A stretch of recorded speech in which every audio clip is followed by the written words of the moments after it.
निशा। हाँ।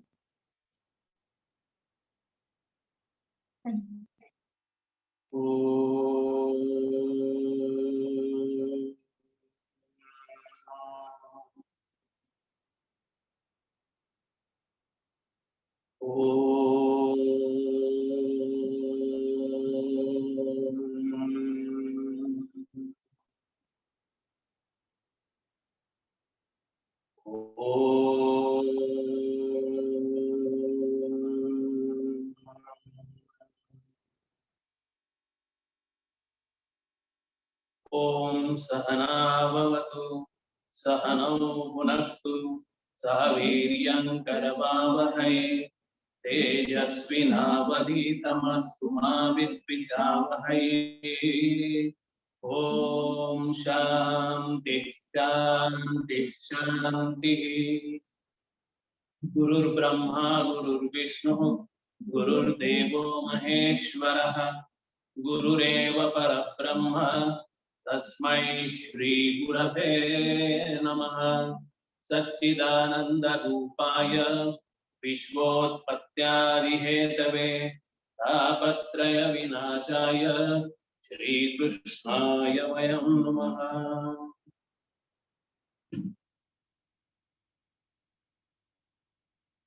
तीसरे अध्याय में भगवान ने अर्जुन को कर्म किस तरह से करना चाहिए इसके बारे में बताया, और ये बताते समय कर्म और मन का संबंध क्या है, ज्ञान और कर्म किस तरह से साथ साथ चलता है। और उस समय अर्जुन के मन में जो प्रश्न आया था कि ये मन के ऊपर संयम सबको संभव नहीं है।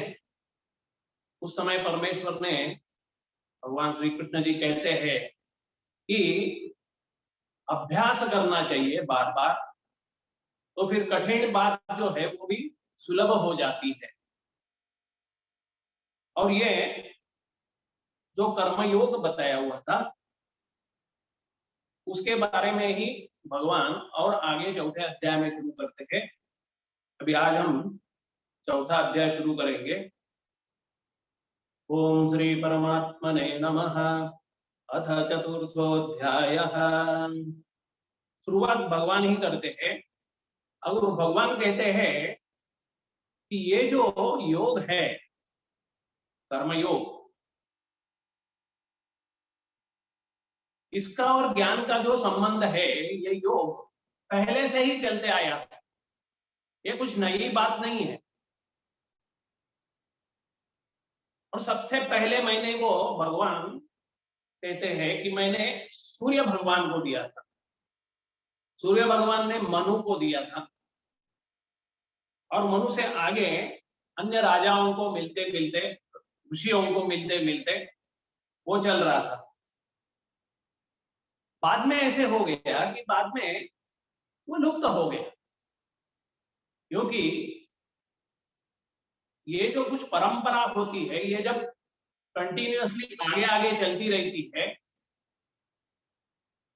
तो उसका प्रचार जैसे होता है वैसे वो बढ़ते रहता है। लेकिन अगर आचरण करने वाले लोग रहते नहीं हैं तो फिर वो लुप्त हो जाता है। यहाँ भगवान कहते हैं कि फिर से मैंने आपको ये रहस्य जो है ये बताया।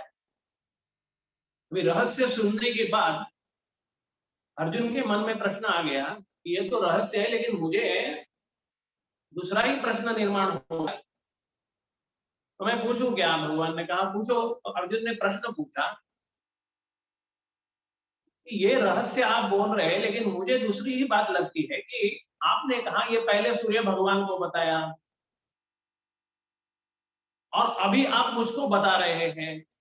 तो सूर्य भगवान तो बहुत पुराने पुराने हैं, तो ये रहस्य क्या है ये पहले मुझे बता दीजिए। बाद में कर्म का रहस्य है वो आप बाद में बता सकते हैं।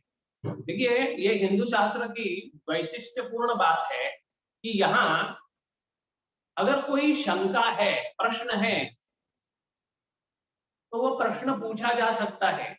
संवाद होते हुए भी ऐसे नहीं है कि आप सिर्फ सुनते रहना है, ऐसे शिष्य को नहीं कहा है। शिष्य के मन में जो कुछ प्रश्न है, ये प्रश्न गुरु को पूछने के लिए गुरु ही कहते हैं। वैसे ही भगवान ने भी यहाँ प्रश्न पूछने के बाद भगवान नाराज नहीं हो गया। अन्य ग्रंथों में, मुसलमानों के ग्रंथों में, क्रिश्चियनों के ग्रंथों में आदेश दिया जाता है, उसको पूछा नहीं जा सकता है, संवाद नहीं है वो। मैं आदेश दे दूंगा, आप उसका पालन कर लीजिए। यहाँ तो ऐसी बात है कि भगवान को भी प्रश्न पूछा गया और भगवान उसका उत्तर देना शुरू करते हैं। श्री भगवान उवाच, कहते हैं कि मेरे बहुत जन्म हो गए हैं, तुम्हारे भी बहुत जन्म हो गए, लेकिन बात ऐसी है कि मुझे मेरे जन्म मालूम है, मुझे तुम्हारे भी जन्म मालूम है, लेकिन आपको आपके ही जन्म मालूम नहीं है। इसके पहले आप कौन थे, इसके बाद में आपका जन्म है कि नहीं है, अगर है तो कैसे होगा, ये आपको पता नहीं है, लेकिन ये मुझे पता है। अभी कहते हैं कि देखो, आपने पूछा था कि मेरा जन्म उस समय कैसे था, तो वस्तुतः बोले मेरा जन्म ही नहीं, मैं अज हूं, लेकिन फिर भी मैं जन्म लेते रहता हूं। कैसे लेता हूं, तो बोले माया के साथ साथ जन्म लेता हूं, और माया को मैं कंट्रोल करता हूं। जनरली हमारी बात ऐसी होती है, या यहाँ अर्जुन की भी बात ऐसी है कि यहाँ वो माया के वश में है, लेकिन परमेश्वर कभी भी माया के वश नहीं होते। परमेश्वर माया को अपने काबू में रखते हुए है, स्वेच्छा से ही जन्म लेते हैं, जैसे जैसे आवश्यकता है वैसे वैसे। अभी प्रश्न उत्पन्न होता है कि ये भगवान कब जन्म लेते हैं, तो बहुत फेमस श्लोक है, यदा यदा हि धर्मस्य ग्लानिर्भवति भारत अभ्युत्थानमधर्मस्य तदात्मानं सृजाम्यहम् परित्राणाय साधूनां विनाशाय च दुष्कृतां धर्म संस्थापनार्थाय संभवामि युगे युगे। भगवान कहते हैं कि जब जब कभी धर्म की ग्लानि होती है, धर्म को उतार आ जाता है, धर्म का पालन करने वाले लोग जब कम होते हैं तो धर्म में उतार आ जाता है, और उस समय अधर्म करने वाले जो लोग हैं, वो अधर्म करने वाले लोग धर्म का पालन करने वाले लोगों के ऊपर अत्याचार शुरू कर देते हैं, और उस समय उनको बचाने के लिए, मतलब धर्म को चलाने वाले लोगों को बताने के लिए भगवान अलग अलग प्रकार से जन्म लेते हैं। अभ्युत्थानम अधर्मस्य, अधर्म को निकाल देने के लिए भगवान जन्म लेते हैं। परित्राणाय साधूनाम, जो साधु लोग हैं, सज्जन लोग हैं, उनका रक्षण करने के लिए, और विनाशाय दुष्कृताम, भगवान देखते हैं कि ये लोग धर्म का पालन करने वाले लोग अपनी तरह से जो कुछ प्रतिकार करना है वो करते हैं, लेकिन वो पूरा का पूरा अधर्म का नष्ट कर नहीं सकते हैं, और इसीलिए भगवान खुद बार बार जन्म लेते हैं, युगे युगे, मतलब अनेक बार भगवान के जन्म हो गए। लेकिन ये मजे की बात ऐसी है कि जन्म अनेक बार होते हैं, फिर भी भगवान वस्तुतः है ये नहीं, क्योंकि भगवान को मालूम है कि उनका तत्व जो है वो तत्व कभी बदलता नहीं है, लेकिन हमारा तत्व क्या है इसके बारे में पता ही नहीं चलता है। और हम जीव क्या करते हैं कि जीव दूसरी चीज को जो वो नहीं है उसको अब खुद को समझता है। जैसे हम देह नहीं है, फिर भी हम देह को समझते हैं कि मैं देह हूं, क्योंकि देह को देखते हैं हम लोग। लेकिन भगवान को मालूम है कि देह बदलते रहता है। उसके लिए हम आभूषण का उदाहरण ले सकते हैं। स्वर्ण है और आभूषण है, आभूषण तो अलग अलग बदलते रहते हैं, रूप और नाम और उसका उपयोग बदलते रहता है, लेकिन तत्व की दृष्टि से सोने में कुछ भी परिवर्तन नहीं है, एक ही है। इसलिए भगवान कहते हैं कि मेरे जन्म, और उतना ही नहीं, मेरे कर्म भी, जन्म कर्मज में दिव्यम एवं जो व्यक्ति तत्वतः त्यक्त्वा देहं पुनर्जन्म नैति मामेति सोऽर्जुन। भगवान कहते हैं कि जो मेरा जन्म इस तरह से है कि तत्व का कभी भी बदल नहीं होता है, और कर्म करने से मेरे मन में भी कुछ परिवर्तन नहीं आ जाता है, क्योंकि मेरा मन जो है पूरा का पूरा तत्व की ओर लगा हुआ है। इस दृष्टि से मुझे तो मेरे जन्म और कर्म दिव्य है, वो तो बात ठीक है, लेकिन जो ये जानता है, ये हमारे लिए महत्व की बात है। ये जो जानता है उसको भी पुनर्जन्म प्राप्त नहीं होता है। ये मजे की बात है। इसीलिए साधना क्यों करना है, तो साधना करते करते जब हम और हमारा भगवान के साथ होने वाले संबंध को जानते हैं तो हमें पता चलता है कि उनका तत्व जो माया को अपने इच्छा से वश करते हुए जन्म लेते हैं, वो वस्तुतः कभी भी माया के वश नहीं आते। वैसे भी हम भी अगर हमारा तत्व जानेंगे, हमारा भगवान के साथ होने वाला संबंध जानेंगे, तो फिर हम भी कभी माया के वश नहीं आए। देखिए, एक है तत्व, उसके बाद आता है अहंकार, उसके बाद आती है बुद्धि, उसके बाद आता है मन, उसके बाद नीचे और स्थूल हो जाता है तो होता है प्राण, और प्राण के बाहर अगर हम लोग हो जाएंगे तो उसके बाद आता है देह। तो इस तरह से ये स्थूलत्व आते रहता है और ये देह को हमने पकड़ लिया और हमारी दृष्टि देह पर है। इसलिए हम क्या करते हैं कि हम दुनिया के भी अलग अलग आकारों को, रूपों को नाम पकड़ते रहते हैं, नाम को पकड़ते रहते हैं। और रूप और नाम जो है वो देखेंगे तो 50 साल में हम जो कुछ देखते हैं तो उपयोग करने की जो वस्तुएं हैं वो वस्तुओं का प्रकार बदल गए, पैकिंग बदल गया, लेकिन अंदर का जो तत्व है भूख मिटाने का वो एक ही है। अच्छा, ये बातें सब जो कुछ हम देखते हैं चाहे देह हो या बाहर की वस्तुएं हो, वो वस्तुतः पृथ्वी का ही रूप है। ये पृथ्वी का रूप आता है लेकिन हमको पता नहीं चलता है, इसलिए हम उसको अलग अलग नाम देते रहते हैं और उसके चक्कर में अटक जाते हैं। उससे होता है क्या, हम स्थूलत्व को जैसे जैसे प्राप्त करते हैं उसके बाद होने वाले अनेक वस्तुओं को पकड़ने लगते हैं, व्यक्तियों को पकड़ने लगते हैं, उनके साथ संबंध होने वाली जो परिस्थिति है उसको पकड़ने लगते हैं और उसको वैसे ही रखने की चेष्टा शुरू कर देते हैं। तो हमारे मन में आसक्ति निर्माण होती है, भय निर्माण होता है, आदत हो जाती है हमको वस्तुओं की। We become dependent on the things outside, on persons outside, और इसीलिए हमारा मन जो है वो विक्षिप्त होते रहता है, वो अंदर जाता ही नहीं तत्व की ओर। क्योंकि जैसे जैसे हम अंदर चले जाएंगे या साधना में हम सूक्ष्म सूक्ष्म को पकड़ने की चेष्टा करेंगे तो स्थूल से नजर हटती है और स्थूलों को नजर हमारी पकड़ती है, तो फिर गड़बड़ी हो जाती है, हमारे संपूर्ण दुख का ही वातावरण निर्माण हो जाता है। इसलिए भगवान कहते हैं बहवो ज्ञान तपसा पूता मंथाओ मागता, जो ज्ञान को ढूंढते रहते हैं और ज्ञान की तरफ बढ़ते रहते हैं साधना से, वो अपने को शुद्ध करते रहते हैं। इसका मतलब ऐसे है, जितनी हम ज्यादा चीजों को, बाहर की चीजों को मन से पकड़ लेंगे, देखिए मन से पकड़ना एक बात है, हम तो शरीर से ही पकड़ते रहते हैं, लेकिन देखिए शरीर से हम कौन सी भी वस्तु को कितनी देर तक पकड़ सकते हैं। हर एक वस्तु जो है वो हमारे शरीर के छूटने वाली है शरीर से, वैसे ही शरीर से छूटती है फिर भी मन में पकड़ा हुआ है, अभी मन को भी छोड़ना है। देखिए मजे की बात ऐसी होती है कि रात के समय पूरी की वस्तुएं पूरी छूट जाती है, मन में कुछ नहीं रहता है उस समय, क्योंकि मन ही नहीं रहता है उस समय। लेकिन दूसरे दिन जगने के बाद वो आदत है, उस आदत के साथ और जो अहंकार है, कर्तृत्व भाव है, उससे हम वैसे ही कर्म फिर से शुरू करना शुरू कर देते हैं और वैसा ही जैसे पहले दिन कर्म हो गए थे उसमें थोड़ा सा परिवर्तन करते वही हम करते रहते हैं और हमें बार बार दुख की ही अनुभूति आती रहती है। और इसीलिए भगवान कहते हैं जैसे जैसे लोग चाहते हैं मुझे वैसे वैसे मैं भी उनको प्रसन्न होते रहता हूँ।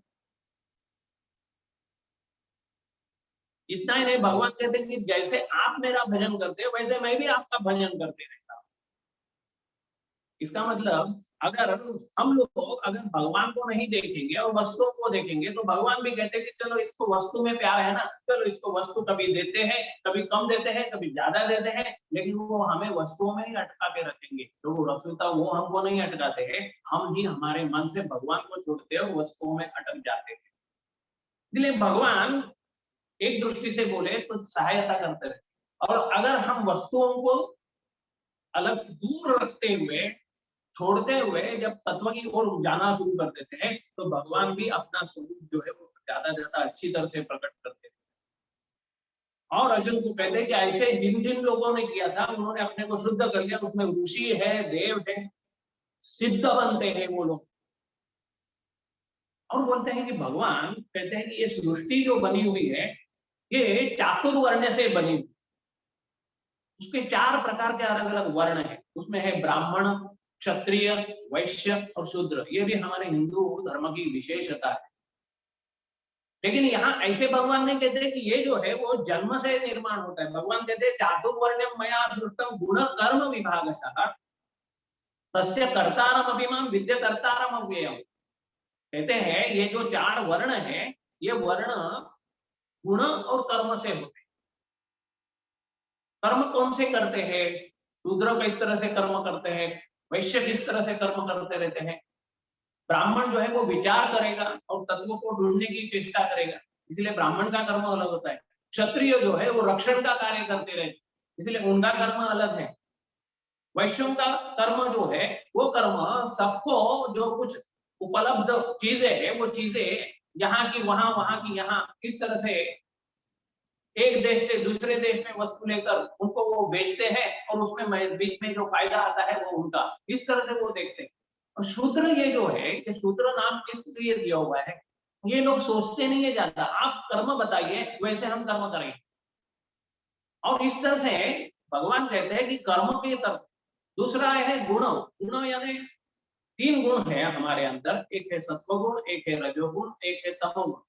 ये दुनिया में भी हम लोग देखेंगे तो पूरी चीजें जो है वो 3 में बटी हुई, सत्वगुण की, रजोगुण की और तमोगुण। सत्वगुण मतलब शांत है, जहां स्वार्थ नहीं होता है।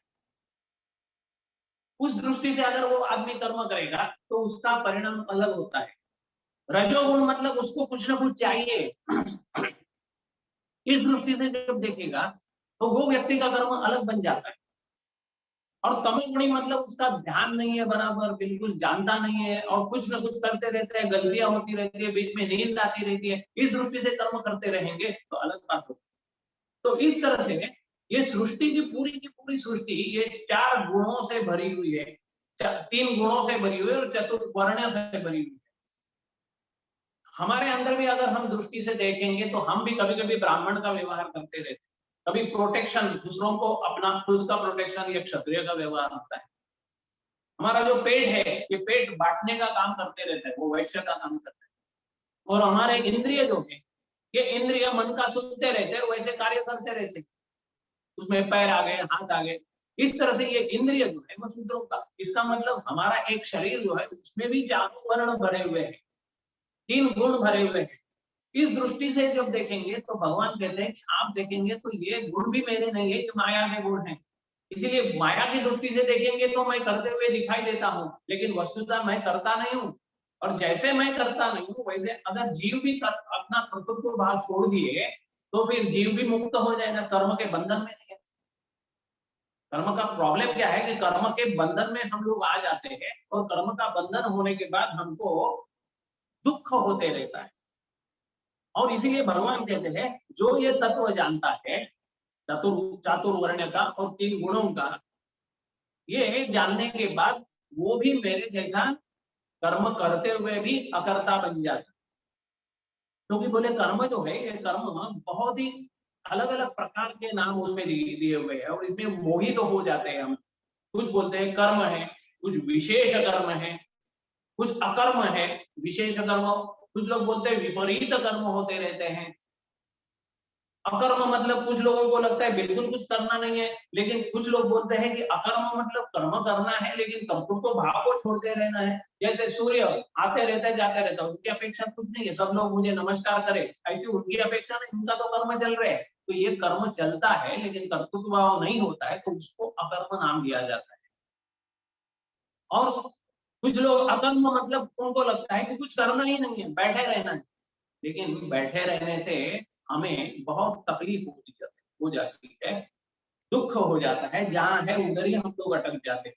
इसीलिए भगवान कहते हैं कि कर्मण्य कर्म या पश्चेद अकर्मणि च कर्म यः स बुद्धिमान मनुष्येषु संयुक्त कृष्ण कर्म। भगवान कहते हैं कि कर्म और अकर्म ये जो अच्छी तरह से जानता है उसको अकर्म होते हुए भी कर्म का बंधन लेते नहीं और कर्म करते हुए भी वो कर्तृत्व भाव छोड़ने से बिल्कुल उससे अलग हो जाते हैं। कर्म तो घटते रहते हैं, लेकिन वो उसकी आगे फल के ऊपर दृष्टि नहीं रखते हैं, और करने वाला मैं हूँ उसके ऊपर भी दृष्टि नहीं रखते हैं, और वो मुक्त हो जाते हैं।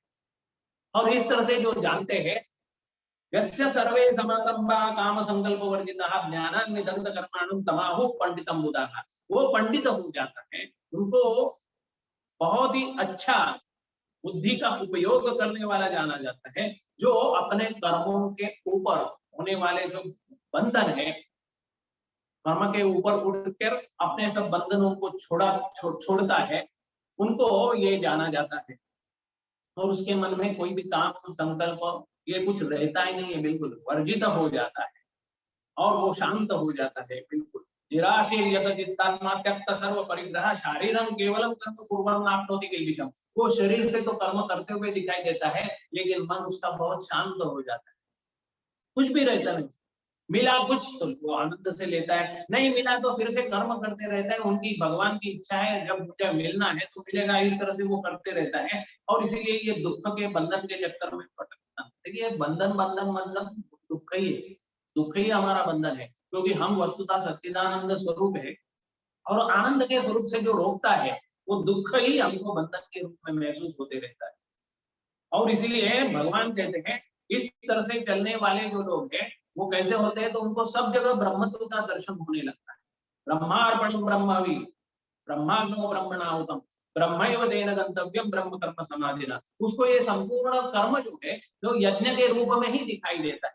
जैसे यज्ञ में अग्नि होता है, यज्ञ कुंड होता है, सामग्री होती है, चम्मच होते हैं, श्रुआ बोलते हैं उसको, इस श्रुआ से घी जो है वो डाला जाता है अग्नि में, अग्नि प्रज्वलित होते रहता है, और अग्नि को स्वीकार, जो हम डाल रहे हैं समिधा, उनको स्वीकार करने के लिए हविष्य डालते हैं, उसको स्वीकार करने के लिए देवता आते हैं। लेकिन ये यज्ञ करने वाला जो है, वो सब के सब, चाहे ब्राह्मण हो, चाहे घी हो, चाहे चम्मच हो, चाहे यज्ञ कुंड हो, चाहे अग्नि हो, चाहे देवता हो, सबके सब में उनको ब्रह्मत्व का ही दर्शन होने लगता है। तो ये दृष्टि जो है ज्ञानी की दृष्टि है, जिसको संपूर्ण चराचर में ब्रह्म की दृष्टि प्राप्त हो जाती है। और वो प्राप्त अगर हमको होनी है, तो हमारे लिए भी अलग अलग प्रकार के यज्ञ बताए हुए हैं। जैसे अभी यज्ञ का वर्णन किया था, वैसे बाहरी यज्ञ, या हमारे शरीर में भी आंख भी यज्ञ करते हैं। वस्तुतः यज्ञ शब्द का अर्थ है, मेरे पास जो कुछ अच्छी बात है वो मैं भगवान को समर्पित करूं। वैसे ही हमारे आंख में देखने की दृष्टि है, वो दृष्टि भगवान की है, उन्होंने मुझे दे दी है, इसलिए दृष्टि का उपयोग भगवान के लिए करना। कर्ण का उपयोग जो है, सुनने की शक्ति जो है, उसका उपयोग भी भगवान के लिए करना। इस तरह से जब हम करते रहेंगे, तो हम भगवान की तरफ चलते रहेंगे। और अगर मन में हमने कुछ उसमें राग द्वेष करके उसको पकड़ के रखा कि ये मैं देखता हूँ, ये मैं सुनता हूँ, वही बराबर है, दूसरे सुनते हैं वो बराबर नहीं है, इस तरह से जब मैं मेरे अहंकार में और मेरे आदत में, शरीर को जो आदत हो गई है, मन को जो आदत हो गई, उसमें अटक जाता हूँ, तो फिर वो बाद में दुख के रूप में कोई यज्ञ नहीं होता है। तो इसलिए हमारे लिए संपूर्ण अभी श्वासोश्वास चल रहा है, उसमें भी अगर ध्यान देंगे, तो फिर ये श्वास उनकी सेवा कर रहे, उच्छ्वास उनकी सेवा कर रहे, इंद्रिय जो है उनकी सेवा कर रहे। इस दृष्टि से जब हम सब कर्म करते रहेंगे, तो फिर वो संपूर्ण हमारे जो दैनिक आचरण है, वो भी यज्ञ। इस तरह से यज्ञ हमारे जीवन में हर एक क्षण क्षण होते रहे। और दूसरी बात ऐसी है, यज्ञ में क्या होता है, हमारी दृष्टि जो है वो स्वार्थ पर नहीं रहती, मुझे कुछ मिलना है इस पर नहीं रहती है, लेकिन मेरे पास जो कुछ है उससे दूसरों को कैसा मिले, भगवान अलग है, उनको किस तरह से मिले, जिन्होंने हमको सब कुछ दे दिया उनको मैं फिर से वापस दे दूं। ये जो वृत्ति है, त्याग की भावना है। और फिर से मुझे फल में अटकना नहीं है, फल भी मेरा, फल के ऊपर भी मेरा अकेले का अधिकार नहीं है, सबका अधिकार है। जैसे देखिए हम थोड़ा सा कुछ खाते हैं, चावल खाते हैं बोलिए, या रोटी खाते हैं, तो वो रोटी बनने के लिए कितने, आप विचार कीजिए, कितने लोगों ने उसके लिए मेहनत कर दी है। तो इसीलिए एटलीस्ट खाते समय उन सबकी याद करते हुए, सबको नमस्कार करते हुए, और सबके पीछे होने वाले एक तत्व को नमस्कार करेंगे, तो फिर भोजन भी हमारा जानिदे यज्ञ कर्म, ऐसे कहा हुआ है, यज्ञ बन जाता है। इस तरह से ये अलग अलग प्रकार के यज्ञ होते हैं। लेकिन इसमें क्या, कौन सा होता है, वो भगवान कहते हैं श्रेयान द्रव्यमय यज्ञ ज्ञान यज्ञ परंतप सर्वं कर्माखिलम पार्थे ज्ञाने परिसमाप्यते। सब जो यज्ञ है उसमें द्रव्य के यज्ञ जो है वो थोड़े से कनिष्ठ है और ज्ञान यज्ञ जो है वो सबसे श्रेष्ठ है। तो इस तरह से हमें पहले बाहर के यज्ञ करते हुए बाद में शरीर में होने वाले यज्ञों को देखना है, बाद में सबके शरीर में होने वाले यज्ञों को देखते रहना है और इस तरह से करते करते बाद में ज्ञान यज्ञ में जब हम हमारा मन को ले जाएंगे तो फिर हमको पता चल जाता है कि ये वस्तुतः एक ही ज्ञान का अखंड स्रोत है, अनंत स्रोत है, वही सत है, वही ज्ञान है और उसी में आनंद मिलता है, इसका पता चल जाता है। और इसके लिए हमें क्या करना चाहिए? तो बोले तद्विद्धि प्रणिपातेन परिप्रश्नेन सेवया, सेवा करनी है शरीर से। हमारे मन में बुद्धि में जो प्रश्न है, प्रश्न को पूछना है। जब तक हमें उत्तर नहीं मिलता है तब तक हमें प्रश्न पूछते रहना चाहिए। और प्रश्न पूछना है मतलब ऐसे नहीं होना चाहिए कि आपको पता नहीं है मुझे बहुत पता है, इस तरह से नहीं। उनको पहले सेवा करनी है, सेवा में प्रेम भाव भी आता है। अपने गुरु की प्रेम से सेवा करेंगे, उसके बाद भगवान जो है वो गुरु के रूप से हमें अलग अलग प्रकार का ज्ञान देता है जिससे मोह गायब हो जाता है। और हमें ये पता चलता है कि हमारे पूरे जो कर्म है वो वस्तुतः कर्म की परिसमाप्ति जो है वो ज्ञान में होती है। देखिए आज अगर हम विचार करेंगे, हमें पूरा का पूरा अगर ज्ञान भी नहीं है फिर भी अगर हम विचार करेंगे तो जो कर्म करते हैं उसके पहले ज्ञान होता है कि नहीं होता है? ज्ञान है इसीलिए तो मैं कर्म कर सकता हूँ। अच्छा, कर्म करते समय भी कर्म करने का ज्ञान होता है कि नहीं होता है? होता है। उसके बाद कर्म पूरा होने के बाद ज्ञान होता है कि नहीं होता है? होता है। इसका मतलब देखिए कर्म के पहले ज्ञान रहता है, बीच में ज्ञान रहता है, आगे भी ज्ञान रहता है। अच्छा, कर्म में यश मिल गया, अपयश मिल गया तो भी ज्ञान रहता है। अभी हमारे नजर जो है वो यश पर रहती है, अपयश पर रहती है। लेकिन जब कर्म के ऊपर से नजर हटाकर, कर्म के फल के ऊपर नजर हटाकर अगर मैंने ये ज्ञान की तरफ ध्यान दिया तो फिर ये संपूर्ण कर्म जो है वो मानो मिथ्या हो जाते हैं। बिल्कुल हमें पता नहीं चलता है, हम किस तरह से उनके बंधन से छूट जाते हैं इसका भी पता नहीं। और भगवान कहते हैं इस तरह से जो जानते हैं वो सब कर्मों के ऊपर हो जाते हैं। और वो कहते हैं कि पाप भी किसी ने बहुत पहले किया हुआ है तो वो भी आगे नहीं आता है। अगर एक बार विचार कर लिया और जान लिया तो पीछे के पीछे पूरे पाप जो है वो नष्ट हो जाते हैं। जैसे कपास है, बहुत बड़ी कपास है और उसमें एक आग की चिंगारी आ गई, पूरी की पूरी कैसे जल जाती है, ऐसे ही हमारे पाप जो है ये पूरे के पूरे पाप नष्ट हो जाएंगे। अगर हमारी नजर पाप पर रहेगी और मैं पापी हूं इस पर रहेगी तो फिर हमारा ब्रेक लग जाएगा, साधना में आगे बढ़ेगी ही नहीं।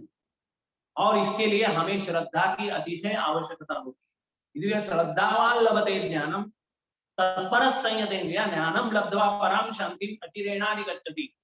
जो श्रद्धा लगते हैं कि ये सत्य की तरफ मुझे ले जाने वाली है, अभी गुरुजी बताते हैं मुझे पता नहीं चलता है फिर भी श्रद्धा करेंगे तो फिर हमारे मन में सुधारणा हो जाती है और हमारे इंद्रिय जो है वो साथ देने लगते हैं।